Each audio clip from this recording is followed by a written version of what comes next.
Good morning, beloveds. The weather is here. I don't know what that's going to look like. So far, all we've gotten is grumbling and some rain, but the temperature is going to drop now. That's what I'm excited about. So, it is October 27th. Our title is The Health of God is My Health Today. Our quote is, "Behold, I will bring it health and cure. I will cure them and will reveal unto them the abundance of peace and truth." And that is Jeremiah 33:6. A full teaching of Christianity is impossible without the concept that God is the health of his people. We believe in spiritual mind healing because we know that Jesus proved it as an action of the Spirit indwelling us. Health abides in us and is natural to us. Otherwise, the teaching of the man of Galilee is questionable, and this we cannot believe. We are reviving primitive Christianity, and as a result, the sick are finding health. The health which they find is not something created in them as a result of prayer. It is something revealed in them, for it was there awaiting the call to come forth. This call, which does the work, is our faith and belief. William James called the truth teaching the religion of healthy mindedness. This is exactly what we are announcing. We believe that our bodily health depends on our mental attitudes, that states of consciousness determine the health or disease of each of us. We acknowledge God is our health. My body is the temple of the living God. It is divinely created and divinely maintained. There is no lack of health in my body, for the presence of God is in every cell and function, and where God is, all is health. This word that I speak is awakening the perfect health of spirit in me. My consciousness is filled with healthy thoughts about myself and my fellow man. I am strong, vital, and perfect in every way, for I am a spiritual being living in a spiritually created body that responds to my thought. I think health, I appreciate health, I love good health. My whole being responds to this treatment. The health of God is my health today and forevermore. All right. So let's deal with William James. So William James is the father of modern psychology. And he is quoted as calling New Thought, of which we are part. We fall under the umbrella of New Thought, even though it's not really New Thought, it's Old Thought. We've just rediscovered it. He called it the religion of healthy mindedness because we focus on a loving God, a positive relationship with God, a positive relationship with each other, a healthy relationship with each other.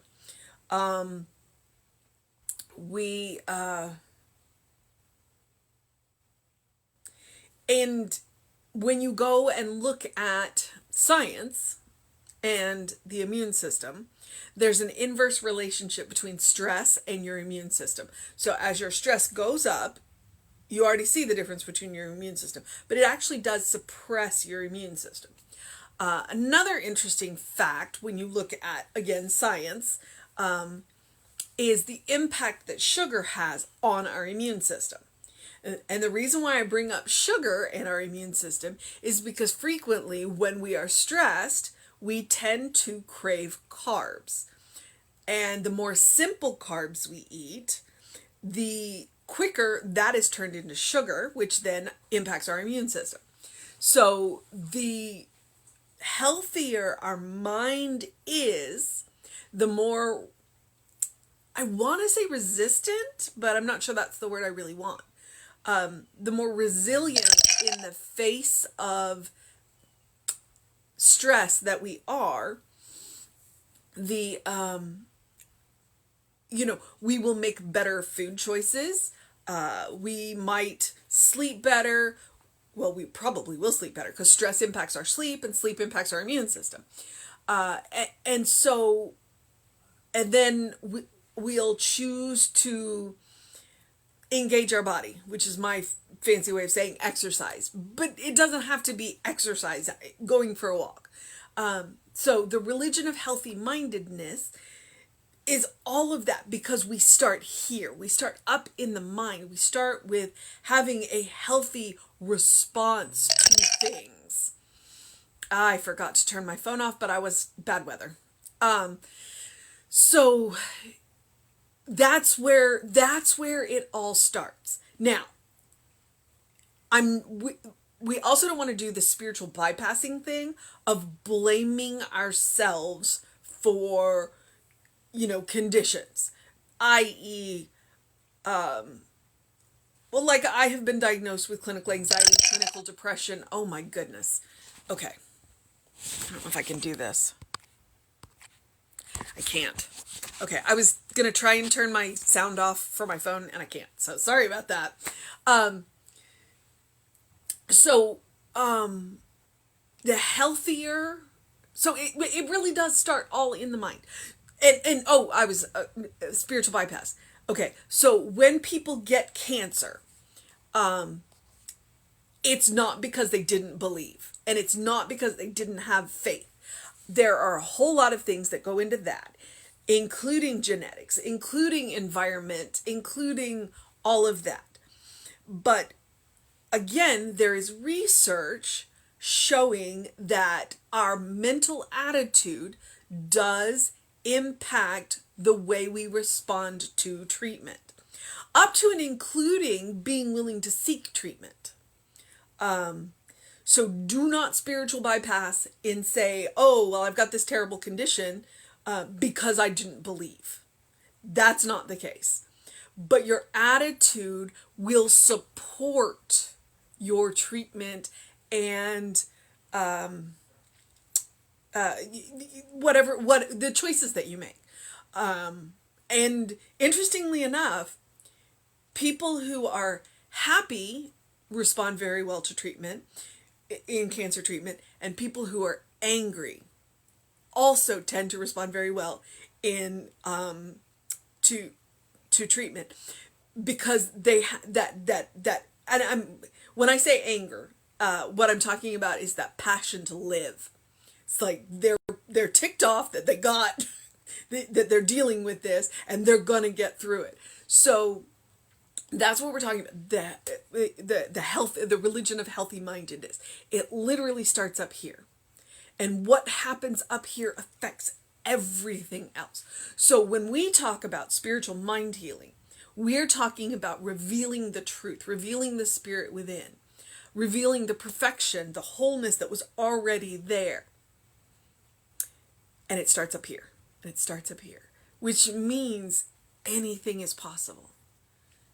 Anything is possible. And so, and that's why prayer works. That's why prayer works. And the other fascinating research is that when people are prayed for, even if they don't know that they're being prayed for, they seem to respond better. So, that's what when we talk about spiritual mind healing, that is what we're talking about. We're talking about starting with our attitude. We're starting with what we believe. And sometimes it is about going and looking at what we believe and figuring out, okay, why do I believe this? Is it because society told me, culture told me, religion told me? I don't have to believe this. Let me believe something else. And then we can go from there. So the health of God is my health today.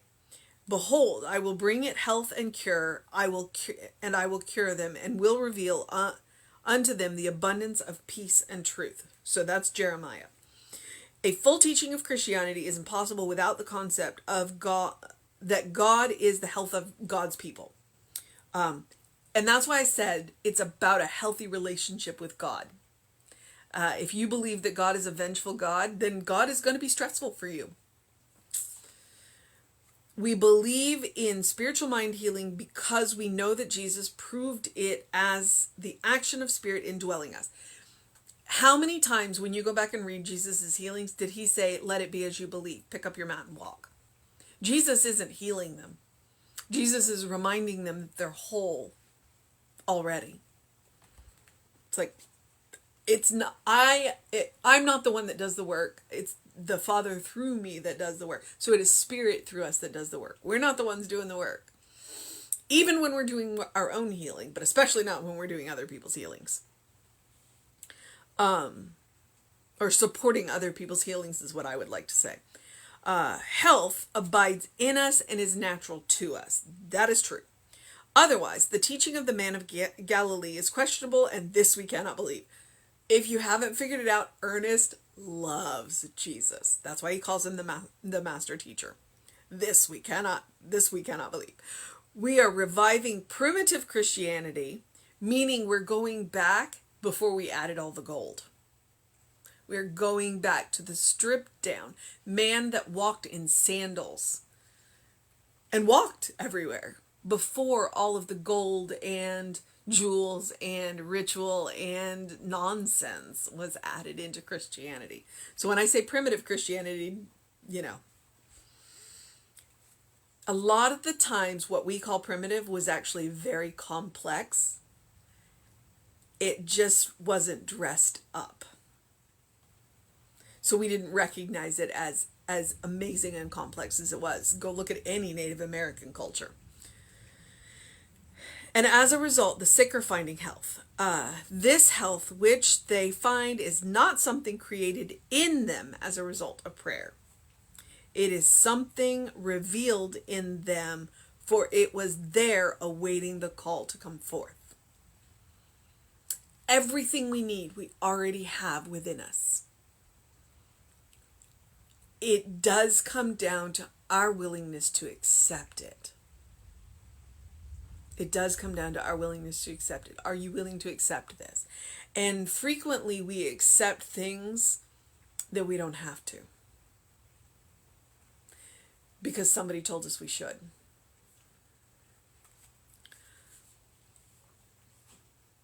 Or race consciousness told us we should. There's that.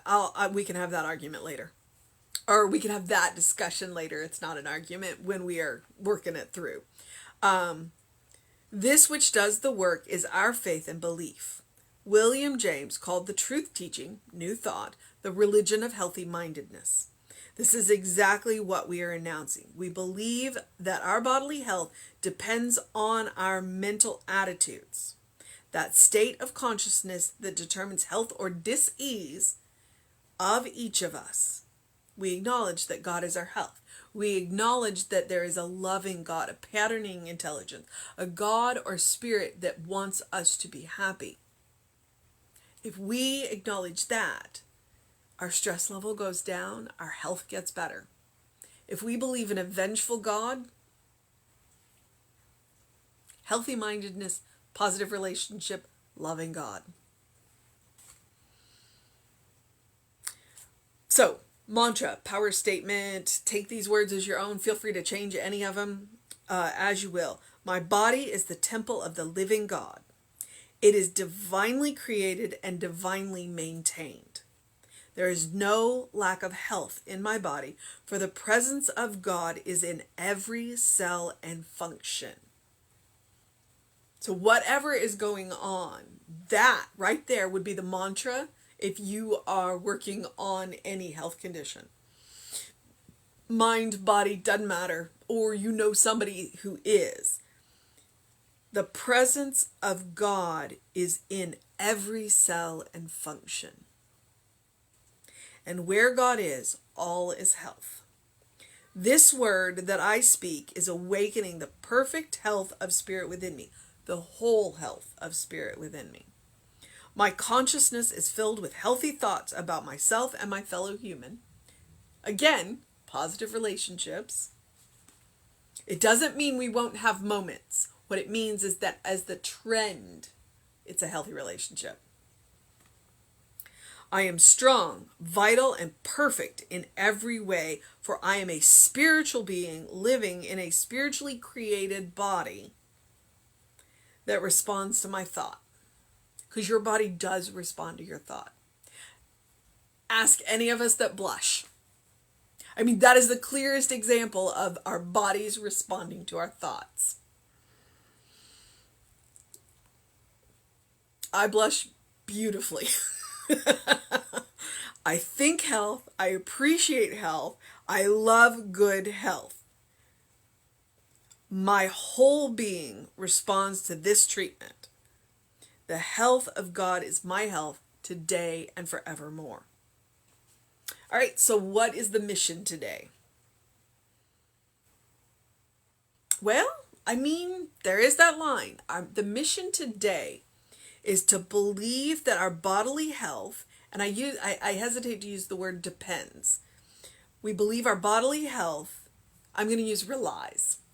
We believe our bodily health relies upon our mental attitudes, our states of consciousness, our relationship with spirit. So your mission today is to look at your relationship with spirit. Could you improve it? Every year when I was filling out the ministerial paperwork, they would always ask, what's your relationship with your sponsor? Could it be improved? What's your relationship with your mentor? Could it be improved? What's your relationship with spirit? Could it be improved? That's the mission today. And as always, I encourage you to do something loving for yourself, do something kind for yourself, do something compassionate for yourself, whatever it looks like. Whatever it looks like, be it big, be it small, be it a whole day, be it 10 minutes, be it 5 minutes. Sometimes, that's what you got, 5 minutes. Do something loving, do something kind, do something compassionate, because you deserve your own love, your own kindness, your own compassionate. You are a beloved child of God, in whom God is well pleased, always and forever. That is our state of grace. That is why we should practice it, because we deserve it.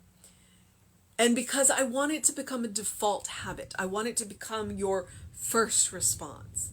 When things happen, because they're going to, that you can respond with that love, that kindness, that compassion.